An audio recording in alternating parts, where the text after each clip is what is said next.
listening to Shortwave from NPR.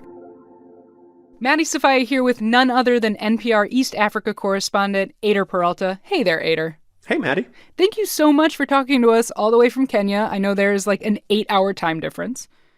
I am thrilled. But I want to open with a quick question. Who discovered Ebola? And do not Google it.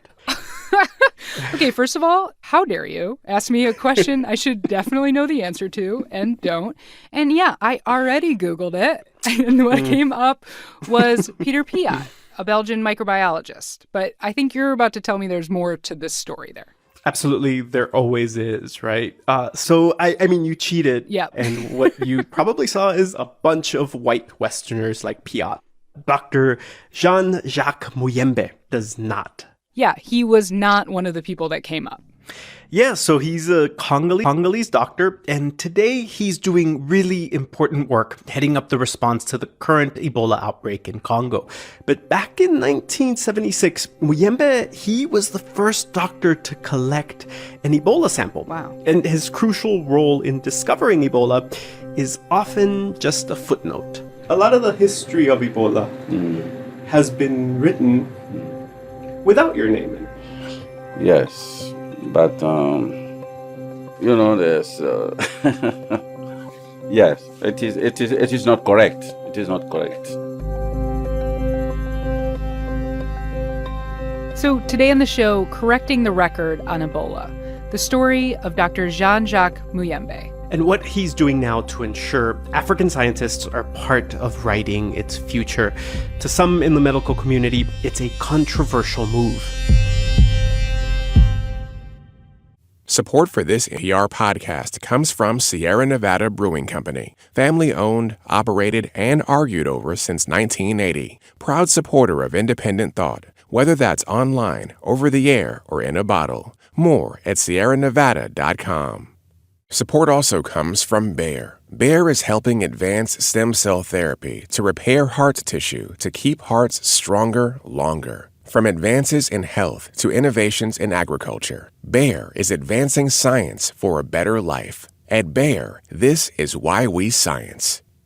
Okay, Ader, so we're talking about a Congolese doctor, Jean-Jacques Muyembe, and his role in discovering Ebola. When do we begin? So when I sat down with him at his office in Kinshasa, he said we should start in 1973. Muyembe had just gotten his PhD in microbiology at the Rega Institute in Belgium, and he could have stayed in Europe, but he decided to come back to Congo. But when I arrived here, the condition of work were not good. I had no lab, I have no mice for experimentation. So it was very difficult to work here. Yeah, it's tough to do lab work without a lab, you know? Yeah, exactly. He said without a library, too. Instead, he took a job as a field epidemiologist. And just a couple of years later, in 1976, Muyembe was sent from Kinshasa, the capital of Congo, to the village of Yambuku to investigate a mysterious outbreak. It's the first recorded outbreak of Ebola, but no one knew that at the time. They thought maybe it was typhoid or yellow fever, and he goes to this local hospital, and he says he finds it completely empty. Whoa. Why was nobody there? Local residents thought the hospital was the source of the infection, and people had died there. But in the morning, when heard Muyembe was sent from the capital, they thought he had medicine. So they started to come back to the hospital, and Muyembe started seeing patients. So what's he seeing when the patients come in? He was seeing people who were very weak. With fever. They had headaches. I started to make the physical exam. But at that time, we have no gloves. In the whole hospital, no gloves. And, of course, he had to draw blood. But when I removed the syringe, blood continued to spread down. It was the first time for me to see this phenomenon. And also my finger were soiled with blood. Oof, wow. Yeah, so he says he would wash his hands a lot, but really he says it was just luck that he didn't catch Ebola. Yeah, definitely. I mean, it's like amazing that he's in there and there's no gloves and there's patients and they don't really know what's going on and he was able to not get it. And at this point, Muyembe, he was startled. But then 3 nurses died that night, and a Belgian nun who was working in the village also got sick with a fever. All the nuns had been vaccinated against typhoid and yellow fever. So at this point, Muyembe was like, oh, it's probably not those things. Yeah, I mean, and the severity too, the deaths with this outbreak, he started to realize that this was something different. So he convinced one nun to go back to Kinshasa with him. So what happens next? She died at a hospital a couple of days later.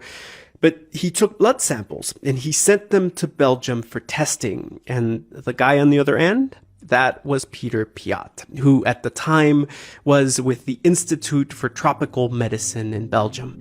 The guy who turned up from my Google search.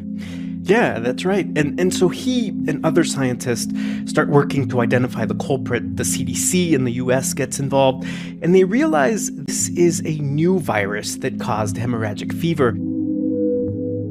They call it Ebola. They name it after a river by the village where it was discovered.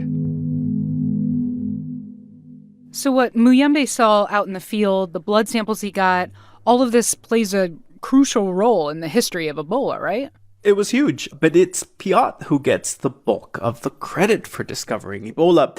And you can tell that this bothers Jean-Jacques Muyembe. If you don't recognize the work done in the field, it is not correct.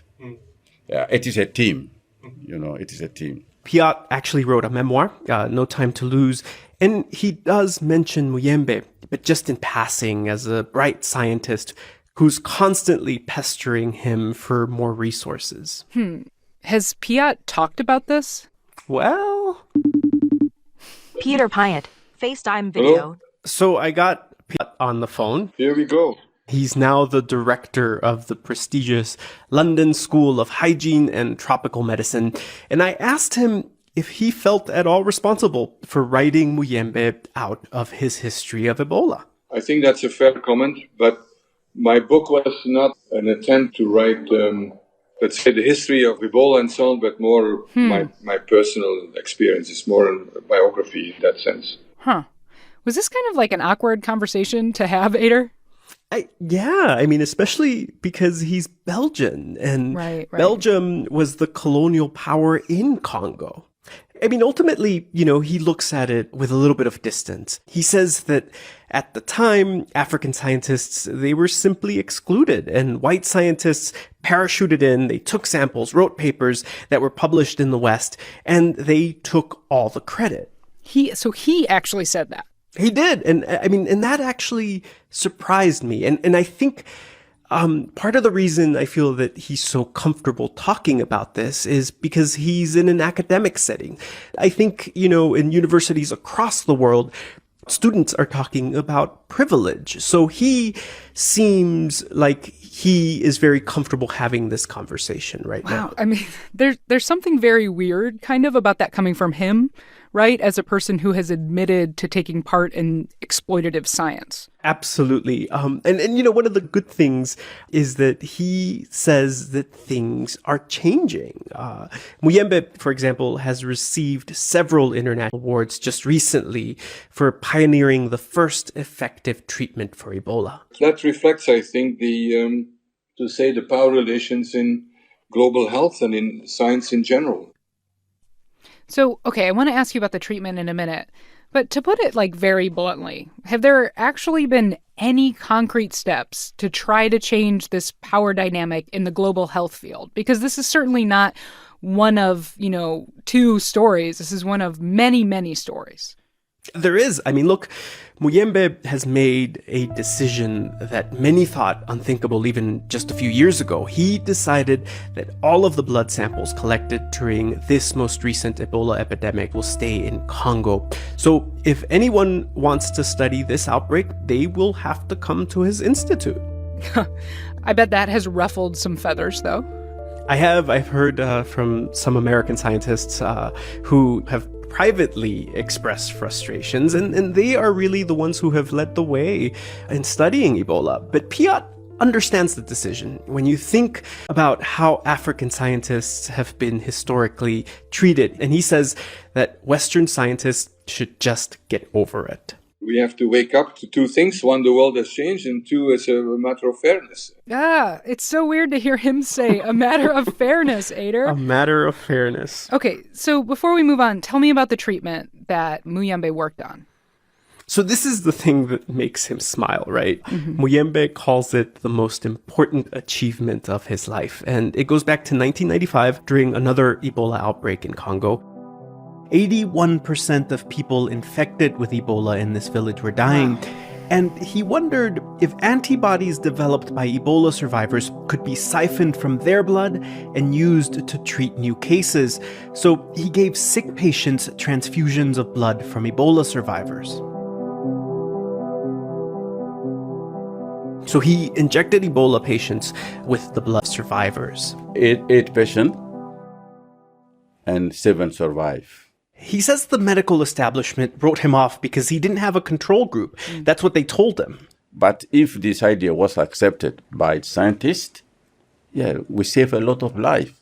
Okay, I mean, to be fair, that is a really small group with no control among some other stuff, right? Yeah.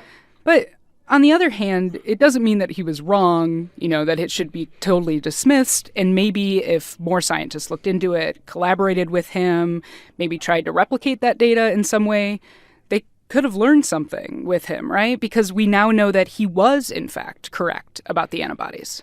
Yeah, I mean, that's right. And the context is important because I think what really eats at him is that maybe lots and lots of people could have been saved during the West Africa outbreak, which happened from 2013 to 2016. And look, just this year, that science became the foundation of what is now proven to be the first effective treatment against Ebola that is saving 70% of the people who are treated with it. Amazing. Is he getting credit for that at this point? He is. Yeah, absolutely. Okay, so how does Muyembe look back on all of this? Like, what's his view on this?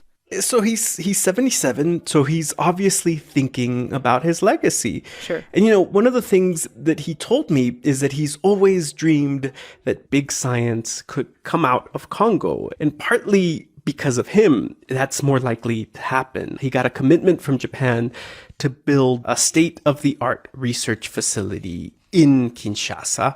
And in a lab just a few feet from his office where we talked, scientists were using advanced machines to sequence the DNA of the Ebola samples that have to stay here in Congo. Okay, so Muyembe, doctor and scientist who started in the Congo with no lab, has a lab, and is soon getting an even better one to do his work. Yeah, exactly. Now I have mice here. I have mice here in the lab. So I have mice. I have subculture. A good subculture will bring joy to your life. Yeah, but he also has mice, right? What's a microbiologist without mice? I ask myself that every day later.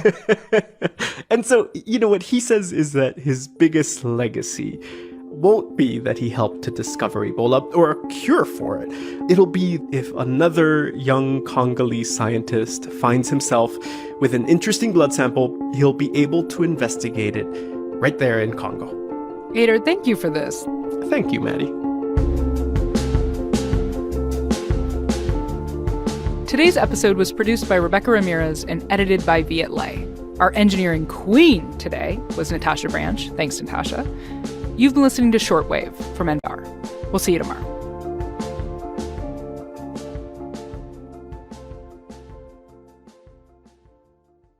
Support for NPR and the following message come from iRobot. Treat your home this holiday with the Roomba i7 Plus robot vacuum. It learns your home, finds the dirt, and empties on its own. If it's not from iRobot, it's not a Roomba. More at iRobot.com/NPR.